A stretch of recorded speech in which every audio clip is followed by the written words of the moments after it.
नमस्कार मित्रों, मैं डॉक्टर अखिलानंद पाठक पुनः एक बार YouTube चैनल महान भारत महान कथाओं के माध्यम से आपके बीच एक प्रेरक और आत्मज्ञान के द्वारा सफलता को किस प्रकार से प्राप्त किया जा सकता है मित्रों, इस कथा को लेकर आपके बीच आया हूं। अष्टावक्र की कथा निश्चित रूप से आपने यदा कदा कहीं न कहीं आंशिक या पूर्ण रूप से सुनी होगी। छांदोग्योपनिषद की कथा के रूप में अष्टावक्री कथा आती है सामने। कुछ जगह पर वाल्मीकि रामायण, उत्तर रामायण में भी इसका प्रसंग आता है। मित्रों, उपनिषद के माध्यम से दो भाग में मैंने दो कथाएं रखी हैं और ये तीसरी कथा आपके बीच सफलता का क्या राज है और सफलता आत्मविश्वास, दृढ़ निश्चय में निहित होती है, ये युवा पीढ़ी को जानना चाहिए। शरीर से कोई विकलांग हो, मानसिक कमजोर हो और समाज का कोई दबाव हो, इस बात का हमारे ऊपर कोई प्रभाव नहीं पड़ना चाहिए। ये जो व्यक्ति जान लेता है वह व्यक्ति सफल होता है। और यही कथा अष्टावक्र की कथा है, यही कथा आज के मानव की कथा है। यह कथा एक ऐसे रीति कुरीति और परंपरा विरोध करने वाले उस बालक की और एक युवा की कथा है जो लकीर के फकीर बने अपने पिता को भी कई बार चेतावनी देता है। उसके लिए वह चाहे भले ही सांप ग्रसित क्यों नहीं हो जाता है। तो यह कथा मित्रों बहुत ही प्रेरणादायी, मेरे मन को छू जाने वाली थी, इसलिए मैंने नई पीढ़ी के समक्ष यह कथा रखी है। तो मित्रों, छांदोग्योपनिषद की कथा यह है कि उद्दालक नामक एक ऋषि हुए और बहुत घोर तपस्या करते थे। उनके एक शिष्य थे, इनका नाम था कहोल। कहोल बचपन से ही मेधावी और बाद में ज्ञान के दर्शन के कोई बहुत बड़े विद्वान बने। उनकी इच्छा उद्दालक ऋषि की पुत्री सुजाता से विवाह करने की थी। यद्यपि वह संकोच बस कह नहीं पा रहे थे, उद्दालक ऋषि इस बात को जान गए और उन्होंने अपनी पुत्री सुजाता का विवाह कहोल ऋषि से कर दिया। विवाह के उपरांत वे लोग जंगल में निवास करने के लिए चले गए, तपोवन में चले गए। कुछ समय पश्चात जब सुजाता गर्भवती होती है और जो ऋषि कहोल है अपने शिष्यों को रात्रि के समय मंत्रोच्चार और विद्या का दान करते हैं। कहा जाता है कि यहीं पर प्रमाद होने के कारण, ज्ञान का गर्व होने के कारण वह मंत्रों में कोई न कोई दोष करते हैं और गर्भस्थ शिशु जो अष्टावक्र के रूप में है वह बार बार कहता है, पिताश्री आप गलत उच्चारण कर रहे हैं, आप तो उसी सुनी सुनाई मंत्रों को पुनरुच्चारित कर रहे हैं। कहोल रूढ़िवादी थे, उन्होंने एक दो बार तो ध्यान नहीं दिया, लेकिन बार बार कहने पर कि आप प्रत्येक मंत्र में 8 बार त्रुटियां कर रहे हैं, अपने पुत्र को उन्होंने शाप दे दिया कि जा तू 8 अंगों से विकृत हो जाएगा। मित्रों, यह कथा दर्शाती है यहाँ पर कि हमें लकीर का फकीर नहीं होना चाहिए और दोष निवारण करके अपनी जो रीतियां हैं, जो कुरीतियां में बदल गई हैं, उन्हें हमें निवारण करने की आवश्यकता है। सांप ग्रसित होने के बाद उस सांप का प्रभाव उस जंगल, उस तपोभूमि में पड़ने लगता है, क्योंकि कहोल ऋषि को आत्मज्ञान हो जाता है। पश्चाताप करते हो कि मुझसे यह गलती हो गई। उसी समय सुजाता ने धन उपार्जन के लिए अपने पति कहोल को मिथिला के राजा जनक के यहाँ भेजने के लिए निश्चय किया।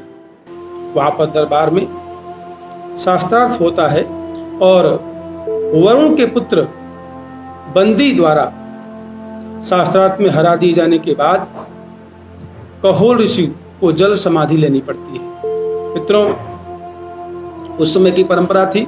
यह भी ये गलत परंपरा है जिसको उपनिषद के माध्यम से यहाँ पे रखा गया है कि हारने वाला मरने लायक रहता है, उसे मरने का भागी बनना पड़ता है और जल समाधि लेते हैं। जब यह बात उद्धालक को पता चली तो उन्होंने अपनी पुत्री सुजाता से कहा कि हमें यह बात अपने पुत्र से छुपा के रखनी है। उसी समय उद्धालक को भी एक पुत्र प्राप्त हुआ, श्वेत केतु।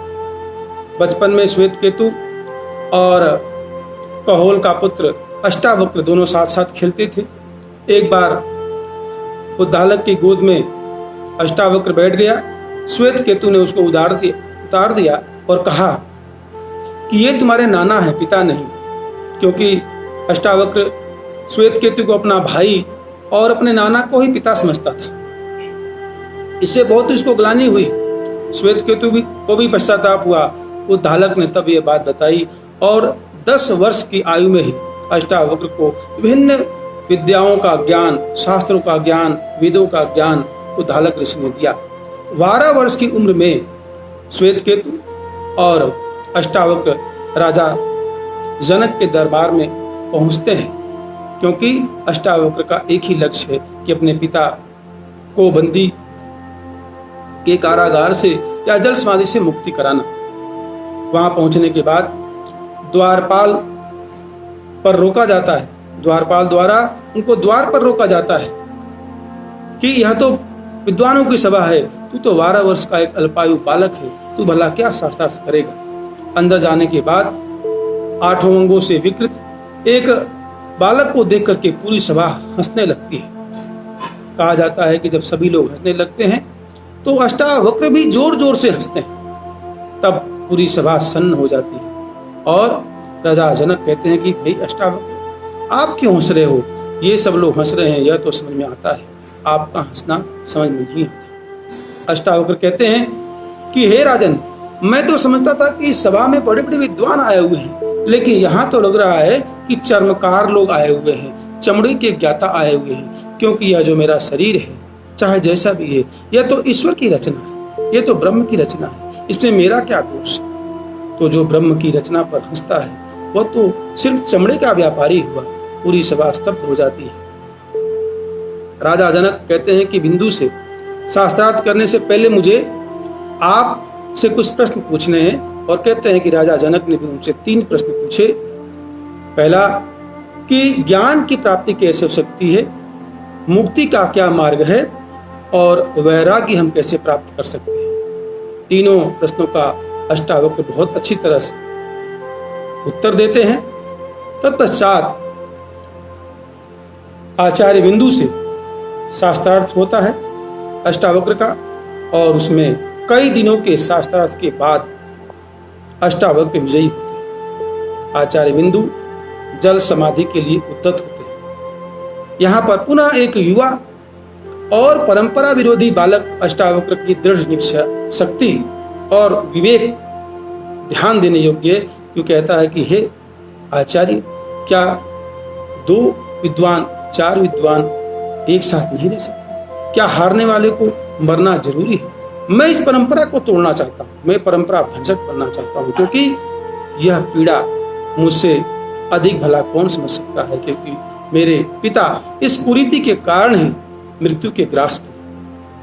तब आचार्य बिंदु कहते हैं कि आपके पिता वस्तुतः जीवित है। मेरे साथ शास्त्रार्थ करने वाले अनेक विद्वान भी वरुण पास में बंधे हुए जल के अंदर आज भी जीवित है। और इस प्रकार से अष्टावक्र के पिता कहोल ऋषि को आचार्य बिंदु जीवित लौटा देते हैं। इसके बाद अष्टावक्र अपने पिता के साथ लौटते हैं, धन धान्य लेकर के, राजा जनक से आशीर्वाद प्राप्त करके।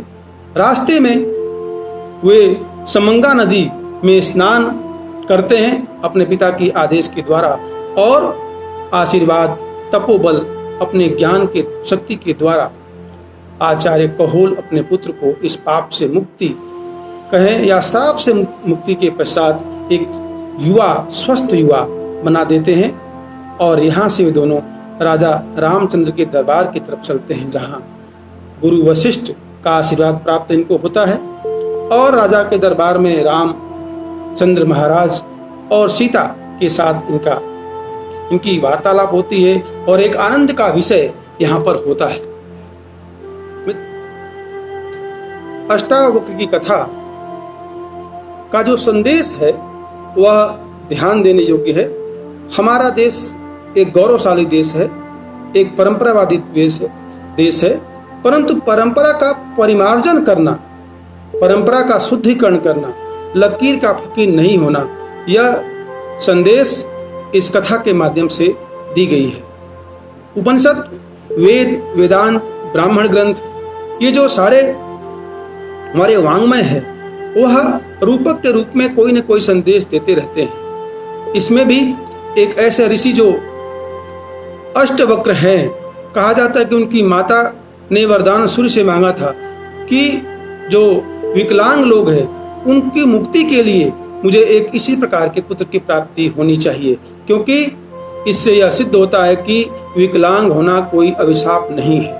और विकलांग होते हुए अपनी मानसिक दृढ़ता के द्वारा, संकल्प के द्वारा ज्ञान को अर्जित करके, और अष्टावक्र ने शास्त्रार्थ में बड़े विद्वान बंदी को हराकर पिता को उनके बंधन से मुक्त कराया और पिता को भी ज्ञान दिया कि आप रूढ़ियों पर न चलें, आप मंत्रों का उच्चारण गलत कर रहे हैं, प्रमाद के कारण और कुरीतियों के कारण उसको छोड़ें।